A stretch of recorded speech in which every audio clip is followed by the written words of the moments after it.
بسم اللہ الرحمن الرحیم۔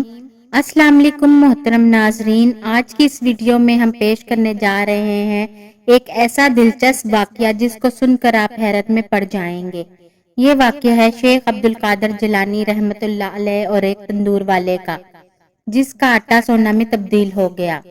دوستو، یہ واقعہ شیخ عبد القادر جیلانی رحمۃ اللہ علیہ نے خود بیان فرمایا ہے، اس لیے میری آپ سے گزارش ہے کہ اس واقعے کو اینڈ تک ضرور دیکھیں۔ آپ رحمت اللہ علیہ فرماتے ہیں، ایک بار کا ذکر ہے جب میں بغداد شریف میں تھا اور زمانہ طلبہ علمی میں تعلیم حاصل کر رہا تھا، جب میں اپنے گھر کو چھوڑ کر بغداد شریف آیا تھا۔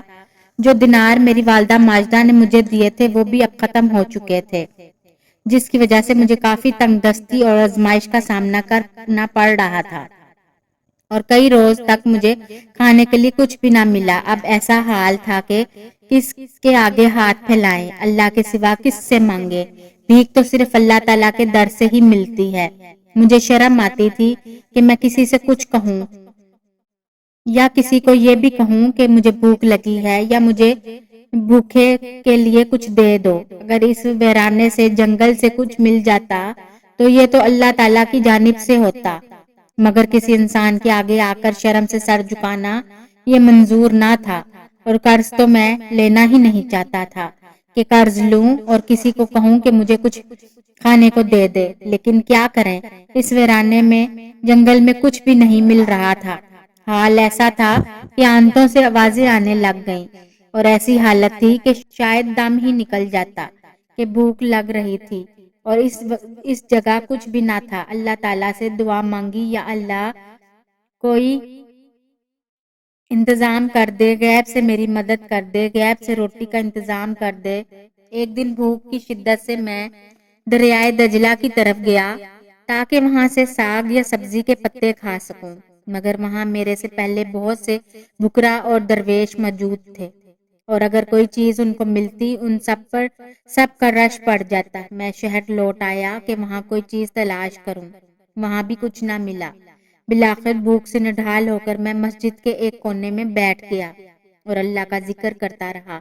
شدت بھوک اور پیاس سے میرا سر چکرانے لگا اور آنکھوں کے آگے اندھیرا چھانے لگا کہ اٹھنا بھی مشکل ہو گیا تھا۔ اب فاقہ اتنا بڑھ گیا کہ جسم میں جان نہ بچی۔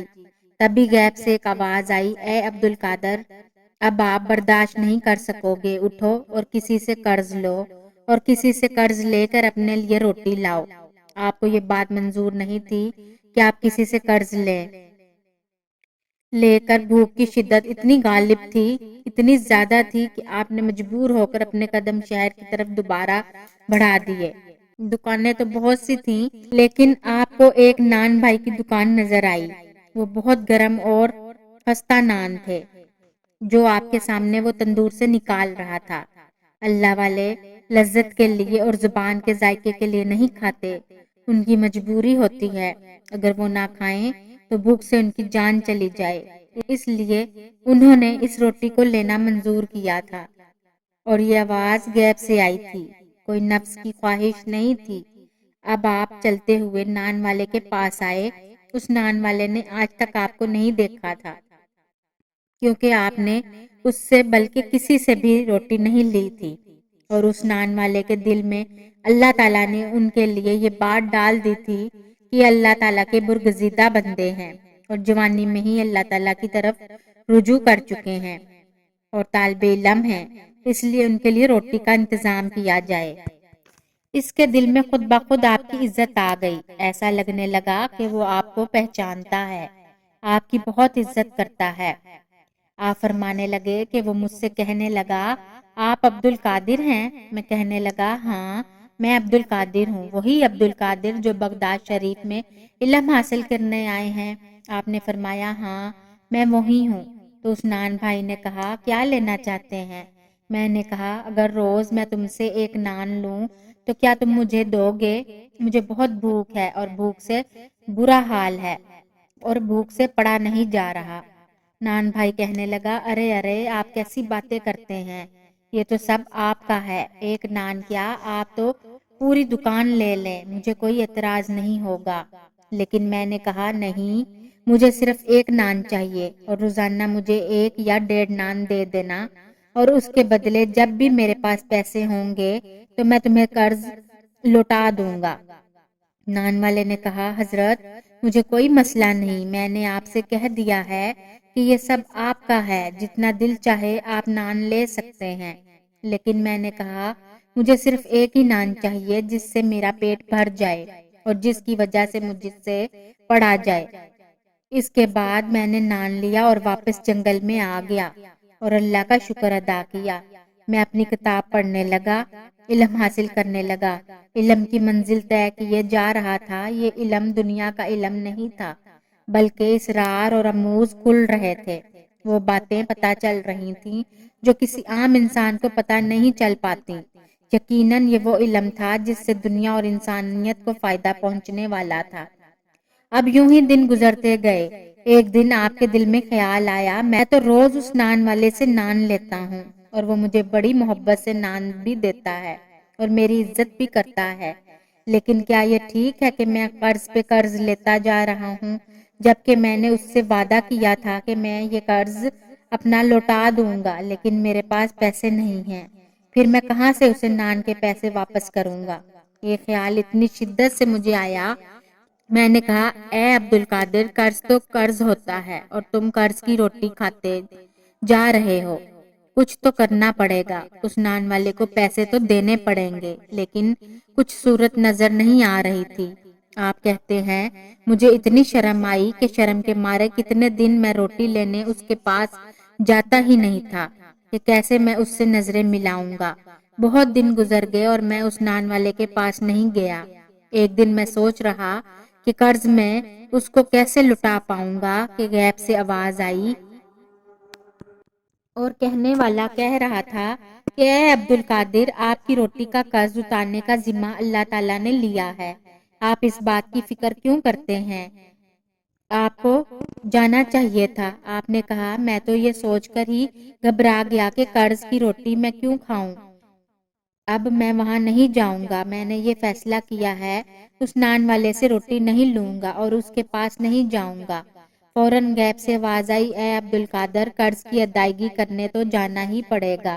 اللہ تعالیٰ آپ کو بہت چاہتا ہے، آپ پر کسی کا کوئی قرض نہیں ہے، آپ اس کی فکر نہ کریں۔ آپ کے قرض کی ذمہ داری فوری اللہ تعالیٰ نے لے لی ہے، جو تمام خزانوں کا مالک ہے، جو تمام بادشاہوں کا بادشاہ ہے۔ آپ کی ذمہ داری تو اس کے ہاتھ میں ہے۔ آپ کیوں فکر کرتے ہیں؟ آپ کیوں پریشان ہوتے ہیں؟ آپ نے کہا، میں روٹی کا قرض کیسے اتاروں گا؟ غیب سے آواز آئی، اے عبد القادر جیلانی، آپ اس جگہ پر جاؤ جو ہم آپ کو بتا رہے ہیں، بغیر کسی سے بات چیت کیے بغیر وہاں جو چیز ملے گی وہ اٹھا لینا اور اس سے نان والے کا قرض چکتا کر دینا۔ آپ نے فرمایا کہ بتائے ہوئے مقام پر پہنچا۔ وہ جگہ آبادی سے بہت دور تھی، وہاں ویرانہ ہی ویرانہ تھا، کسی کا بھی آنا جانا نہیں تھا۔ میں نے دیکھا دور ایک تھیلا چمک رہا تھا، اس تھیلے کے پاس گیا اور کھول کے دیکھا تو وہ آٹے کا تھیلا تھا، اور کوئی معمولی آٹے کا تھیلا نہیں تھا، بلکہ لگ رہا تھا کہ تازہ آٹا پیس کے تھیلے میں بھرا گیا ہے۔ آپ نے فرمایا، میں دل ہی دل میں بہت خوش ہوا اور دل کو اطمینان آ گیا۔ میں نے آٹے کی اس وزنی تھیلے کو اٹھایا اور نان والے کے پاس آ گیا۔ اس نے کہا، حضور یہ کیا ہے؟ میں نے کہا، خود دیکھ لو۔ وہ بھی اسے آٹے کا تھیلا سمجھ رہا تھا، پر جیسے ہی اس نے آٹے والے تھیلے کا منہ کھولا تو مارے حیرت کے اس کی چیخ نکل گئی۔ وہ پریشان ہو گیا اور کہنے لگا، یہ کیا ہے؟ میں نے کہا، کیا دیکھا تم نے؟ اس نے کہا، حضور یہ آٹے کا تھیلا نہیں ہے، بلکہ اس کے اندر تو سونا ہی سونا ہے۔ اس نے کہا کہ حضرت، اتنی جلدی کرنے کی کیا ضرورت تھی، اور اگر آپ نے دینا ہی تھا تو چند سکے ہی دے دیتے، روٹیاں اتنی زیادہ نہیں تھیں، اور کچھ دن تو آپ میرے پاس آئے ہی نہیں تھے۔ میں آپ کا انتظار کر رہا تھا، اور جب آپ آئے ہیں تو سونے سے بھرا ہوا تھیلا لے کر آئے ہیں۔ حضرت، قرض تو اتنا زیادہ نہیں تھا جتنا آپ نے مجھے لوٹا دیا ہے۔ آپ فرمانے لگے، یہ ہماری طرف سے نہیں ہے، یہ تمہیں اللہ تعالیٰ کی طرف سے ملا ہے۔ اللہ تعالیٰ جس نے ہمارا ذمہ لیا ہوا ہے، اللہ تعالیٰ نے ہی تمہارا یہ قرض لوٹا دیا ہے، اور پھر جس کا قرض اللہ تعالیٰ اتارے تو اس کے پاس تو بے حساب رزق ہوگا۔ عنان والا آپ کا عقیدت مند بن گیا۔ تو آپ نے تو تو میرے پیارے دوستو، اس واقعے سے یہ سبق ملتا ہے کہ اللہ تعالیٰ اپنے نیک بندوں سے بہت پیار کرتا ہے۔ اللہ تعالیٰ کبھی بھی اپنے نیک بندوں کو اکیلا اور تنہا نہیں چھوڑتا۔ اس لیے ہمیں چاہیے کہ ہم بھی اللہ تعالیٰ کے نیک بندے بنیں اور صرف اللہ ہی سے مانگیں، کیونکہ اللہ تعالیٰ اپنے نیک بندوں کو کبھی تنہا نہیں چھوڑتا۔ اللہ تعالیٰ ہم سب کو اپنے حفظ و ایمان میں رکھے اور اسی سے مانگنے کی توفیق عطا فرمائے۔ آمین ثم آمین۔